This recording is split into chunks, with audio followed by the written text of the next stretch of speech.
এই গাইস এর মধ্যে আমরা চলে এসেছি একটা ব্লগ নিয়ে। আমাদের পাড়ায় ছোট ছোট বাচ্চারা খেলছে, ওদেরকে জিজ্ঞাসা করবো কটা প্লেয়ারের নাম। চলো ক্যামেরাম্যান, তাহলে চলো।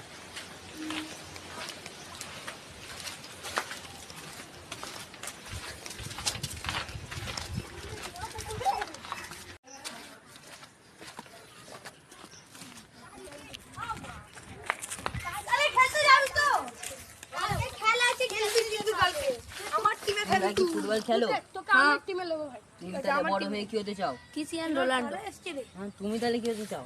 যে বেশি স্কিল করে না সেই হলে ডেঙ্গু মশা না কি বলে নেইমার জুনিয়র। ও ঠিক আছে, তাহলে তুমি তাহলে কি হতে চাও বড় হয়ে? এমবাপ্পে। আমি এমবাপ্পে হতে চাই। এমবাপ্পে। ঠিক আছে, তাহলে তুমি কি হতে চাও বড় হয়ে? আমি হয়তো ঠিক আছে, তাহলে আমাদের ছোট ছোট বাচ্চারা বলছে বড় হয়ে ইনি বলছেন আমাদের ইনি কৃষক রোনাল্ডো হবে, আর ইনি বলছেন এ বড় হয়ে ডেঙ্গু মশা হবে, আর ইনি বড় হয়ে বলছেন এমবাপ্পে হবেন, আর ইনি বড় হয়ে বলছেন আমি মেসি হব। তাহলে আমাদের এখানে দেখতেই পাচ্ছেন আমাদের এতে বড় বড় সব খেলোয়াড়রা বসে আছে।